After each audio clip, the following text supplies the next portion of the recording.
avec des comédiens de talent et de renommée mondiale. On la surnomme la grande sœur des sœurs Halliwell. Ça dépend. Elle double Piper. Madame Dominique Vallée.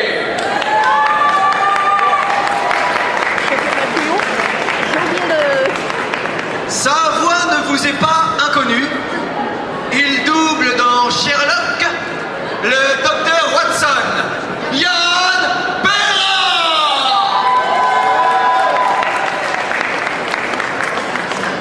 C'est un être de lumière. Un être de lumière. Il fait Onizuka dans GTO.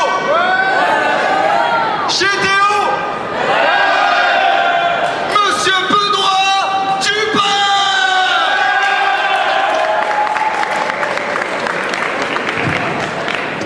Il double le plus grand méchant de l'histoire des séries américaines. Il double Julien McMahon dans Les 4 Fantastiques et Cole Turner dans K. Monsieur Arnaud Arbessier.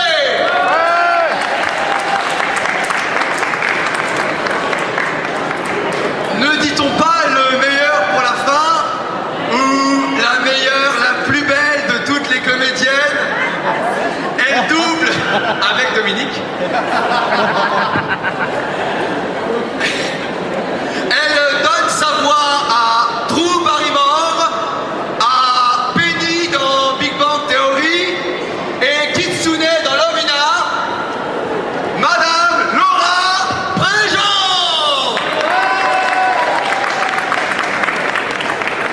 C'est pas son frère aujourd'hui.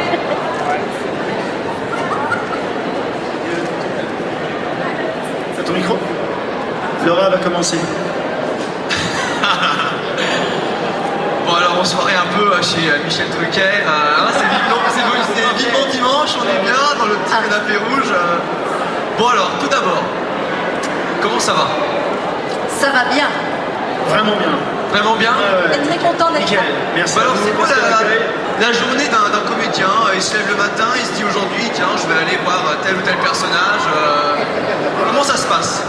La journée quotidienne. Arnaud va commencer.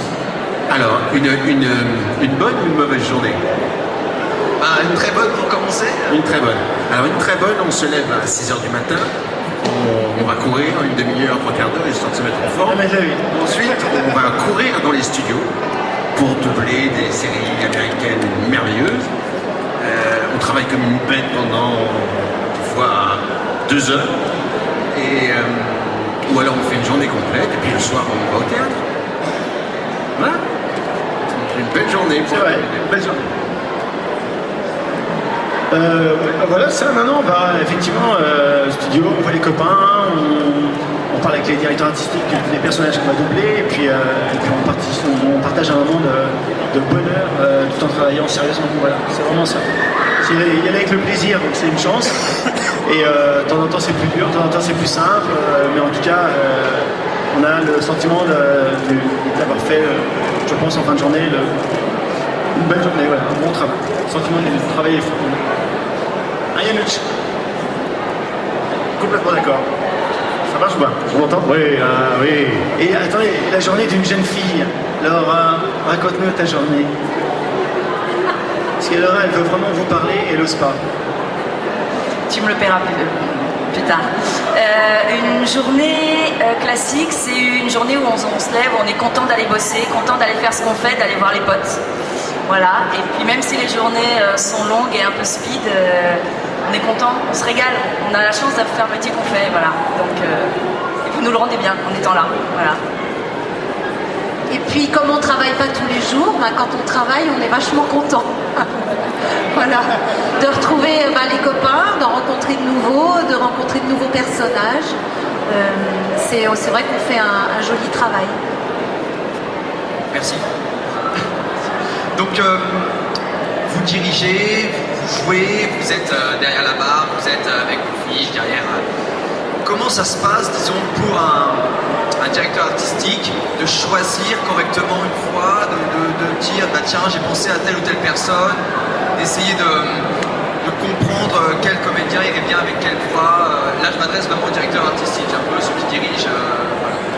Alors là, il se trouve que pour l'instant, on est sur nous 5, 2 a priori à diriger, mais encore une fois, c'est un exercice qui s'ouvre beaucoup actuellement et nombre de comédiens, collègues se mettent à la direction et c'est formidable. Alors, Laura peut peut-être commencer à en parler, mais c'est vrai que... Tu m'auras pas deux fois. Non. Laura, c'était vraiment intensément, elle veut parler vraiment en premier tout le temps, elle me dit vraiment, Benoît, s'il vous plaît, taire et tout, donc je vais essayer de me taire. Donc Laura, vraiment on t'écoute là-dessus, justement, ouvre le bal. Ok. On est tous différents, c'est pour ça que Benoît vous donnera sa recette après. Moi, en l'occurrence, je marche pas mal à l'énergie du personnage. Il y en a qui distribuent plus au physique parce qu'ils vont se dire ah tiens, tel personnage me fait penser à un tel physiquement, donc peut-être ça va le faire. Moi, je marche vraiment à l'énergie. C'est la première chose. Voilà. Après, évidemment, on essaie de se rapprocher le plus de l'original, mais le plus important pour moi, encore une fois, c'est l'énergie du personnage. Voilà. Benoît, c'est à toi. Non, tout à fait d'accord. Ouais, c'est vrai. Alors, de temps en temps, c'est vrai, t'as raison. Physiquement, vous regardez la VO et puis vous dites putain, merde, Stéphane, il a vraiment un truc de ce mec-là. Ensuite, il faut quand même que la voix de Stéphane, le jeu de Stéphane, le machin du copain rentre dans l'énergie. Vraiment, c'est ça. Et donc, voilà, c'est un peu une alchimie. Hein. Et puis, c'est des heureux hasards, bien souvent. Et moi, je fonctionne aussi un peu par flash. Après, je me dis, mais putain, je le vois bien là-dessus et ça marche d'enfer, mais encore une fois, c'est pas parce qu'on est rond qu'on va bien doubler une ronde, parce qu'on est grand qu'on va bien doubler un grand ou un beau gosse, parce que machin, enfin voilà. Chacun a la particularité, ça m'arrive de mettre de faire des contre-emplois, on va dire, entre guillemets, comme on fait pas de photos en doublage, hein, donc voilà, donc ça peut être une petite nana, peut être, j'ai eu dernièrement Karine Fobio, hein, on peut pas dire que ce soit la plus grande, sur une nana qui était vraiment assez forte et qui rentrait dedans et tout. Et Kramer m'a dit mais tu vas mettre Karine et tout. Je dis ouais, je vais mettre Karine. Et elle était extraordinaire sur le film. Parce qu'elle avait compris complètement le personnage et pris son énergie. C'est vraiment ça. Bravo Laura, tu voulais dire quelque chose d'autre hein? Laura, peut-être un troisième truc? Merci Benoît. Alors, vous êtes derrière la barre, vous voyez la bande passante, la rythmo. Comment vous appréhendez votre personnage en fait? Vous le voyez plusieurs fois, vous essayez de mimer tout ce qu'il fait avec une sorte de, pour le coup, une synchro quoi, par rapport aux lignes, au personnage. Vous essayez de vraiment vous donner un fond derrière la barre? Allez, je prends. Ah, tu veux prendre? Allez, je prends. Le travail de... Il y a deux cas de figure. Le jour où on est guest sur un épisode, on découvre un comédien et ce qu'il va faire. On va avoir besoin souvent de voir la scène une fois, deux fois. D'abord pour bien déterminer ce qu'il fait à l'image, ensuite repérer le texte français et essayer de coller le maximum. Mais tout procède de la bonne observation de l'image. Parce qu'on n'invente pas les choses. Le comédien, il a déjà joué la scène, donc on ne va pas la réinventer. On va juste essayer de se contenter de traduire et de retraduire ce qu'a fait le comédien. Donc, beaucoup d'observations. Et il y a un deuxième cas de figure, c'est quand on double un comédien qu'on a fait déjà depuis très longtemps. Alors là, on le connaît mieux, on le connaît dans son personnage. Alors, il y a plus d'automatisme, dans le bon sens du terme, qui peuvent arriver. On est plus souple, plus rapide. Quand on a fait un épisode, un personnage sur 50 épisodes, vous doutez bien qu'au 50e épisode, on a une aisance dans laquelle il ne faut pas se laisser piéger non plus. Il ne faut pas y aller dans la facilité. Mais on connaît le personnage. Donc, tout de suite, il a fait ça. Moi, je comprends, on connaît sa respiration, on connaît ses rythmes. Donc, mais tout procède d'une bonne observation du produit initial.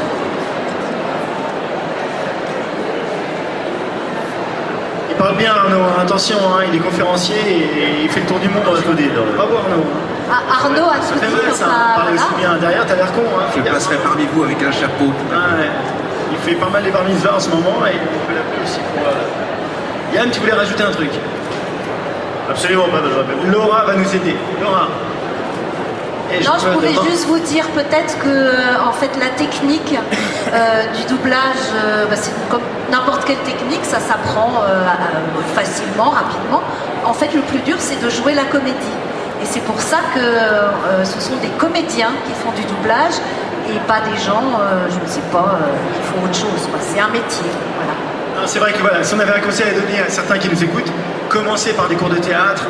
Arnaud, on s'est connus, ça remonte à loin, 18e siècle, 19e, non, 20 ans. 20 ans, un cours de théâtre sur Paris, et c'est vrai que c'est là que j'ai entendu ton nom pour la première fois, Arnaud Armessier, ton papa, un magnifique acteur.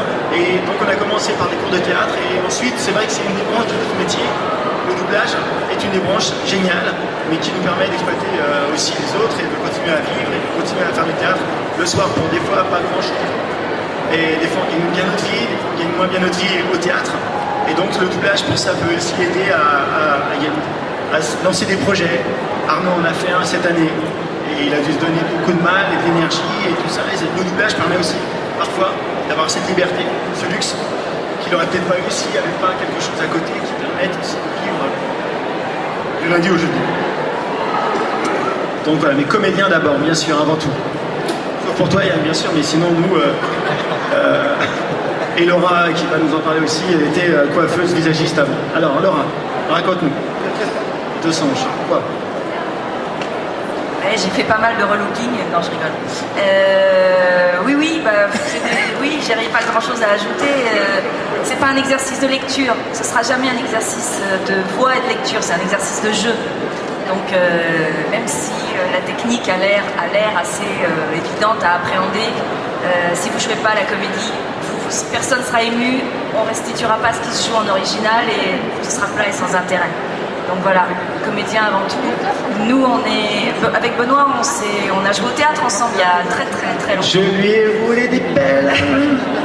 J'ai joué Cyrano de Bergerac avec cette demoiselle, elle faisait Roxane, ma fiancée, avec son papa Patrick Préjean. Vous connaissez Patrick Préjean quand même, le grand Patrick?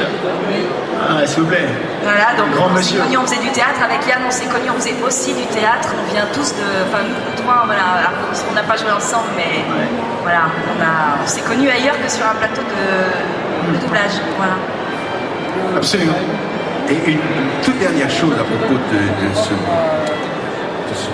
drôle d'activité, c'est qu'il faut savoir que plus l'acteur à l'image est bon, charismatique, intéressant, plus pour nous ça va être facile, si on a un bon texte français, de le suivre et de le nourrir et d'être bien, d'être à peu près à sa hauteur. Si par contre on a affaire à un comédien qui est beaucoup moins bien, pas naturel, pas à l'aise, alors pour nous ça devient aussi difficile, parce qu'on ne peut pas corriger l'expression du visage. Et on a beau la jouer le mieux possible, il a l'air d'un con, et on ne peut rien y faire. Donc plus on doute des bons comédiens, plus on peut être bon soi-même. D'accord, il y a comédien et aussi du coup le personnage de manga aussi, qui est... est-ce que c'est du coup, c'est pas la même énergie, puisque les mangas sont beaucoup plus vifs, il y a beaucoup plus d'action, c'est toujours vraiment... Là c'est à peu près pareil, du coup, c'est vraiment... C'est compliqué, enfin, les mangas je ne connais pas trop, mais ce qui est compliqué avec la grande différence, c'est qu'un dessin animé, généralement, un manga, il y a de l'original, mais souvent on ne se passe pas forcément, c'est une question d'énergie, et tu ne passes pas forcément sur, t'écoutes pas le japonais par exemple, en disant tiens, comment il a joué cette phrase, etc. Parce que le doublage de films, de séries, on est beaucoup plus dans le respect de ce qu'a fait un acteur. C'est un vrai travail d'humilité, alors qu'il y a plus peut-être un travail de création dans le manga où tu essaies de... Très bien parlé. C'est tout à fait vrai. Décidément, je suis entouré. On crée plus les dessins animés et les mangas. Mais c'est vrai que quand tu fais du doublage, des fois, je crois, enfin moi c'est comme ça que je le vis de temps en temps, j'ai l'impression que je ne peux pas y faire grand chose. C'est-à-dire que soit ça se passe très bien parce que on parlait de la distribution des directeurs de plateau qui t'appellent sur un personnage, soit ça va très bien se passer parce qu'en fait tu corresponds vraiment, tu as une énergie qui rentre directement dans le... voilà, ou soit c'est plus compliqué parce qu'il faut justement la distribution elle n'a pas été de temps en temps, on peut être de temps en temps aussi mal distribué, ça peut arriver, ou moins bien distribué en tout cas, et c'est là où tu vois que c'est un exercice difficile, c'est un exercice d'acteur, mais on n'y peut pas grand chose, je crois. Une erreur de distribution, ça te fout dedans. Ah, tu peux pas rattraper. Non, c'est mort. C'est mort. Tu me donnes Dwayne Johnson, les gens se marrent. Mais c'est quoi ce regard? C'est vraiment ça, quoi. Est-ce que l'un de vous aurait peut-être une petite anecdote à nous raconter de drôle sur des dialogues un peu...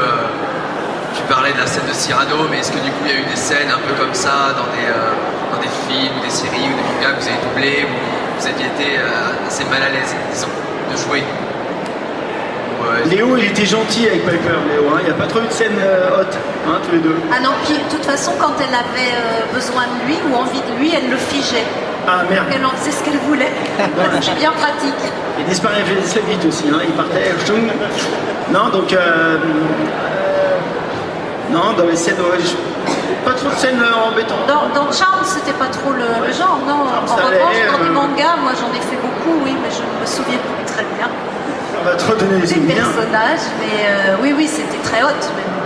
Oui. Si, moi, j'ai un souvenir j'avais fait un truc dans le 6e épisode de Saw. Et moi, je déteste ce genre de truc. Et mon personnage n'avait pas beaucoup de trucs à dire, mais c'était un des derniers à mourir. Donc je me suis tapé tous les doigts coupés, les barres arrachées. Je ne pouvais pas regarder l'image, j'étais concentré sur le texte. Et j'ai trouvé affreux, vraiment affreux. Et quand j'ai terminé, je me suis dit, salut, bientôt. Ça, c'est difficile. Moi, je me souviens, j'aime pas trop les films d'horreur non plus. Et je sortais d'un film abominable aussi, il faisait de la fondue bourguignonne avec un corps et tout, et on me propose Walking Dead, à l'époque, qui n'était pas connu du tout, puisque ça s'était pas sorti, et on me dit, Benoît, voilà, est-ce que tu voudrais diriger une série, mais c'est une série avec des zombies et tout. Et je me suis dit, putain, je sortais d'un film franchement horrible, j'ai failli dire non. J'étais vraiment très con.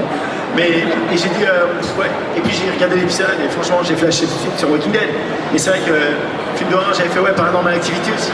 Il y a des images un peu reloues. Bon, voilà. Après, c'est sa sensibilité, distance, mais c'est vrai que parfois, comme on s'implique de manière très sincère dans nos personnages, je comprends Arnaud et puis les images sont assez rebutantes. Donc c'est vrai que Laura voulait peut-être nous parler d'un exemple précis, je crois qu'elle avait, sur un film d'horreur. Raconte-nous la fameuse scène, tu m'en as parlé en coulisses. Je suis pas très fan, moi, des séries médicales. Les opérations, les trucs comme ça. Il y en a beaucoup, c'est super à la mode. J'en dirige une, Benoît en dirige une autre. C'est pas ce que je préfère. Voilà. Les opérations avec le ouvert, les plaies, voilà. J'adore pas. Voilà. On va clapser, là, machin, tous les trucs, là. Oh, c'est vrai que c'est terrible. Je vais conclure avec mes questions, après on passera aux questions du public. Vous avez des questions?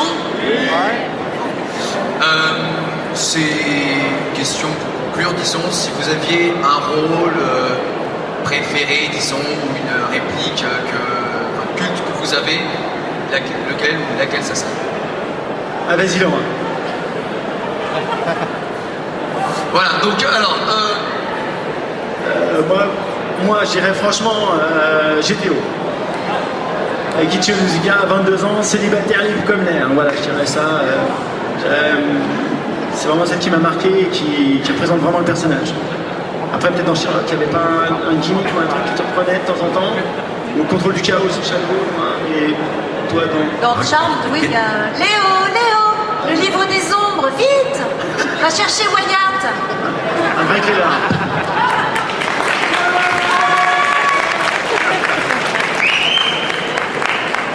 Moi j'en ai un qui me vient en tête, Monsieur Dupin. Qu'est-ce que vous n'aimez pas chez vous? C'était Nip Tuck, le personnage de Dr. Troy. Putain, oui, c'est vrai. J'adore. Ça avait marqué les gens. Qu'est-ce que t'étais bien, Nip Tuck, et c'était le gars de Charmed qui est parti faire sa série. Génial. Et Yann, pas trop. J'ai pas de souvenir de. Je me souviens à chaque fois que je. Enfin, ouais, mais j'ai pas de mots qui viennent. Enfin, et Véronica Mars, elle avait pas un truc, Véronica Mars? Laura, elle avait pas un truc, Véronica Mars, qui elle répétait ça?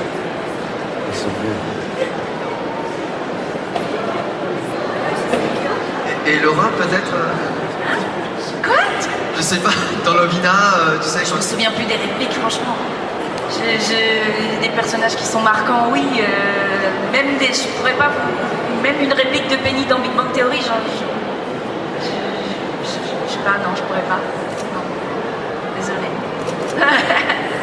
Bon, donc maintenant c'est à vous de jouer. Donc qui a des questions, lève la main.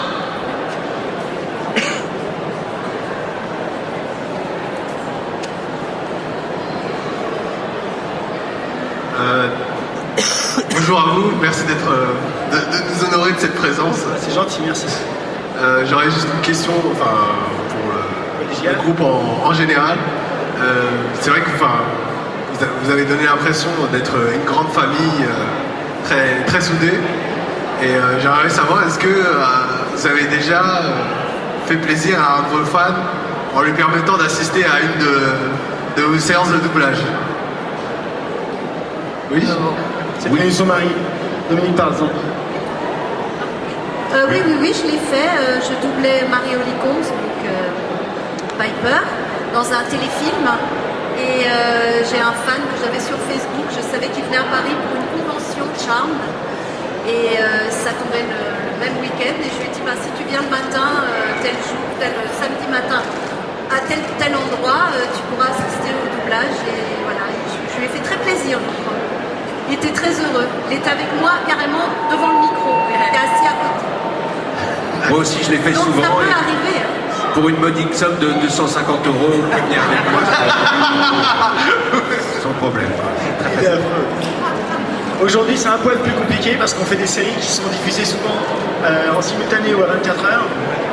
Donc, du coup, les images, on n'a pas le droit de rien. Donc, en fait, malheureusement, on ne peut plus trop recevoir les gens. Voilà, aujourd'hui, c'est très compliqué par rapport à Netflix et compagnie où on est en diff quasi simultané. Donc, avant, c'était beaucoup plus simple. Maintenant, ça l'est un peu moins, mais.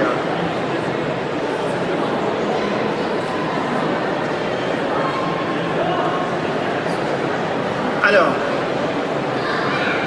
Bonjour Benoît. Bonjour. J'ai une question ici pour vous. Désolé.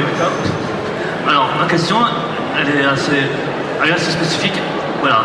Les studios exigent toujours que ce soit toujours, par exemple, pour doubler un Afro-Américain, ils demandent toujours soit un entier, toujours une personne de couleur. Je suis pas raciste, là, je peux le dire. Voilà. Alors moi, je me demande comment toi, Benoît, tu as fait pour avoir le rôle de Glenn parce que tu n'avais pas le trait coréen. Alors, j'ai la moitié de mon visage qui est coréen, tu ne vois pas d'ici. J'ai cette chance de parler aussi coréen couramment. Yann Sekadwaraman, ça veut dire assieds-toi, je t'en prie. Mets-toi à l'aise. En fait, je l'avais fait cet homme-là sur une série qui s'appelait Warehouse avec Luc Hamet, si vous connaissez la série. Je l'avais fait sur 2 épisodes. Ce jeune asiatique formidable qui est Scott. On me donne le nom là? Yes, sure. Et donc, quand on m'a donné la série Walking Dead, j'ai vu le gars qui avait 3 lignes, qui livrait une pizza. Il annonçait pas tout de suite qu'il allait jouer 7 ans. Hein, le gars. Et Ludo Bigottini de chez Orange Film me dit, ce mec-là, on sait que tu le doubles chez Orange, donc tu gardes évidemment ce gars-là, ça n'empêchera pas de la diriger puisqu'il a 3 lignes au départ. Il était quasiment muet, si vous regardez les premiers épisodes. Et c'est vrai que c'est quelqu'un qui s'est développé. Je pense que les gens ont apprécié. Le petit asiatique qui venait comme ça, un peu par derrière, machin, puis beaucoup sont morts aussi, hein, quand même. Il restait peu de suivants, donc j'ai gardé naturellement. Mais c'est quelqu'un que j'avais doublé avant Walking Dead. Grâce à Luc Hamet, je remercie Luc, voilà. Si vous connaissez Luc. Et sinon, nous, quand on distribue, on n'a pas l'obligation, sauf là, par exemple, José Luciani sur un film qui s'appelle Black Panther, qui va sortir au cinéma, il a eu l'obligation, par les Américains, de prendre que des gens de couleur pour doubler tous les personnages. Par exemple, sur Walking Dead, Laura Zichy, qui est une amie à nous, double Michonne. C'est une fille qui est blanche, qui est caucasienne, je dirais. Et elle a été refusée sur le rôle de Michonne. Cette fille-là, son actrice partait sur Black Panther, mais les Américains ont refusé que ce soit Laura parce qu'elle n'était pas noire. Donc ça peut arriver, mais c'est assez rare. Franchement, on a une totale liberté pour prendre des gens de couleur sur des gens qui sont blancs, prendre des blancs sur des gens de couleur, se marrer avec ça, et voilà. Merci à toi en tout cas, mais si j'ai répondu ou pas. Hein? Ah merde, t'as des tas de questions. Alors le numéro d'Arnaud, je te le donne, donc 06 14 250. Une autre question. Alors oui, bonjour. Si. Tout d'abord, pour poser ma question, je voudrais dire que j'adore la voix de Benoît, qui double Onizuka, parce que c'est le personnage que t'aimes bien après, c'est le personnage, parce que c'est ce qu'on met dans le personnage, mais oui. C'est gentil de le dire, merci à toi. Oui, je sais, mais j'adore. Et j'ai aussi Arnaud, qui double le personnage de Mike. Et ma question, c'est, vous avez doublé plusieurs personnages, et j'aimerais savoir quel personnage dont vous avez doublé le plus plus fier ou le moins fier? Et qui est-il? Je dirais le moins fier, moins fier, les ratés ou moins fier. Ah ouais, d'accord, je vois ce que tu dis. Ah ouais, Ah, c'est lui, on se dit putain, je rentre pas dedans. J'arrive pas à rentrer trop dedans et tout. Ah, il y en a eu, hein, je pense, il y a un paquet. Hein, et on les oublie vite, hein, je veux dire, quand t'entends dessus, tu te fais oh, la misère. Mais encore une fois, là, c'est pas forcément de notre fait à nous, les acteurs. Quand on est distribué, on arrive un matin et si le mec. Il fait en ce qui me concerne, j'ai une voix plutôt légère. Si on me donne vraiment un gros balèze. Non, tu dis ça, mais t'as pas une voix. Et je me demande. Non, mais tu vois, ça c'est délicat. Et le mec le plus fier, j'adore Charlie Day, c'est un mec que j'adore. Voilà, son énergie, c'est un gars que vous allez voir dans les films comme Comment tuer son boss, Pacific Rim, tout ça. C'est un petit bonhomme qui est rigolo comme tout et qui a une belle énergie. Et voilà, ça, je suis très fier de le doubler et je pense de rentrer dans le bonhomme. Voilà, de rentrer dans le bonhomme. Voilà. Après, le moins fier, franchement, j'ai oublié. Arnaud ou Yann? Mais donc, vous avez quand même des personnages, oui, c'est moi.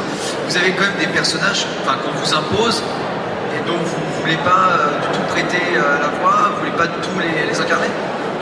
Ça arrive, ouais. Il n'y a pas longtemps, j'ai fait un téléfilm américain avec un acteur qui est abominable. Alors, il n'y a pas que moi qui le fais, mais je l'ai fait moi plusieurs fois. Et alors, moi, je suis pas triste de travailler, mais c'est vrai qu'on passe sa journée à se dire, oh mon Dieu, mais comment on peut être aussi mauvais? Mais qu'est-ce qu'on va faire? Et c'est comme ça, on le fait, et puis ça passe l'après-midi, les gens font la sieste, et personne ne s'en souvient.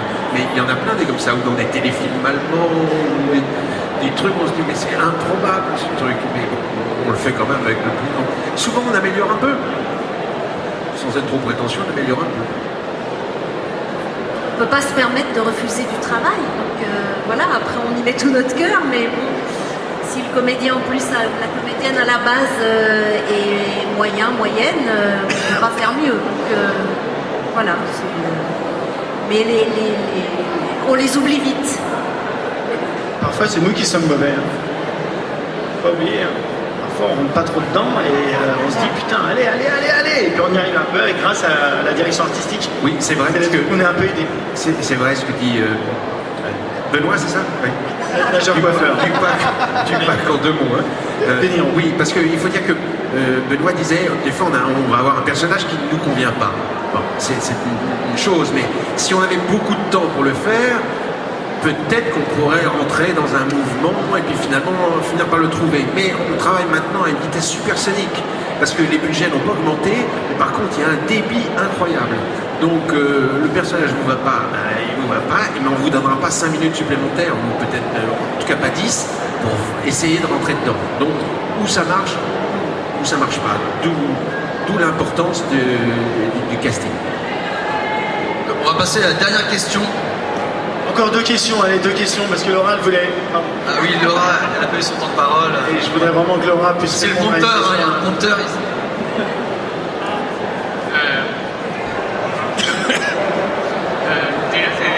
C'est perturbant de vous entendre parce que... Le micro, on entend pas. Micro près de ta bouche, ou milieu près de ton oreille. Là, c'est bon? Parfait. Déjà, On t'entend plus. C'est perturbant de vous entendre déjà parce que moi j'imagine tout de suite vos personnages. Donc moi c'était pour savoir combien de temps il vous faut pour incarner un personnage, ou alors peut-être que c'est instinctif, ou comment vous préparez pour les personnages.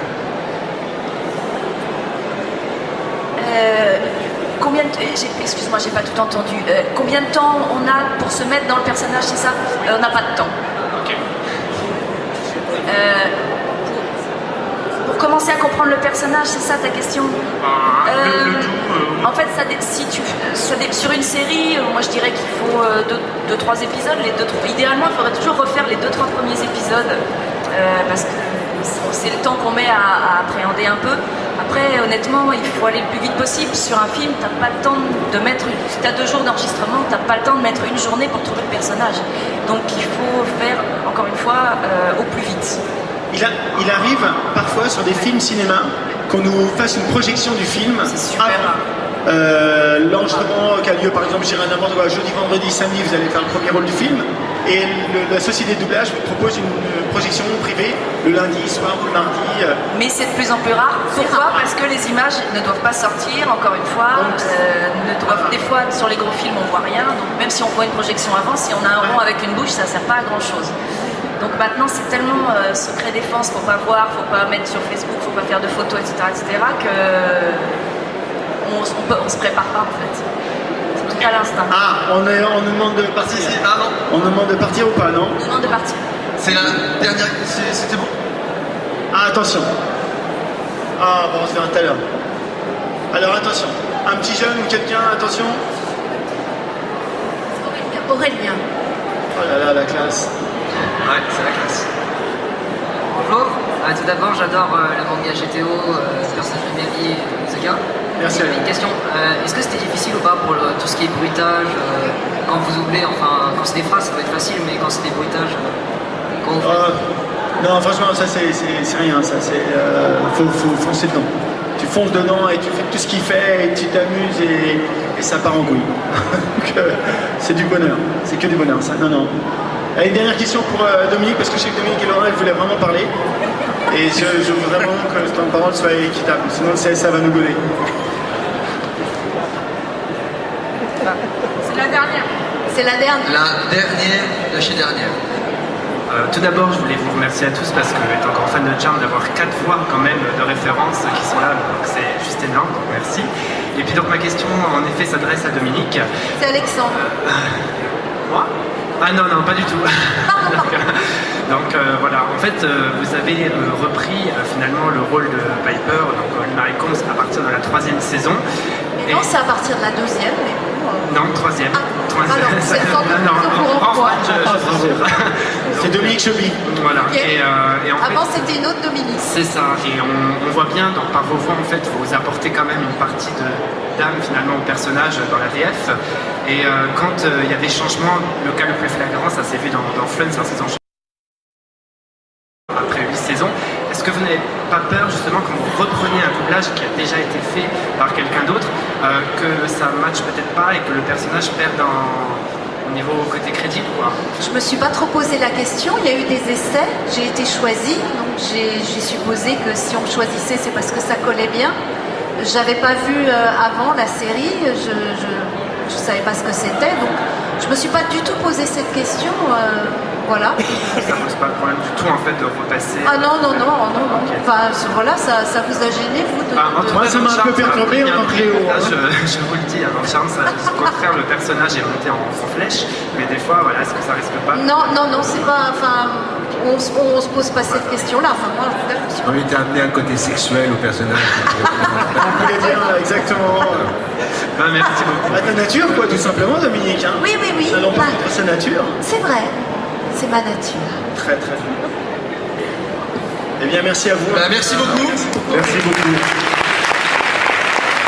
Donc vous pouvez retrouver tous ces comédiens. Merci. Tous ces comédiens sur le stand de dédicace messeries.fr, donc le stand de dédicace des comédiens. Donc voilà. Ils sont en dédicace.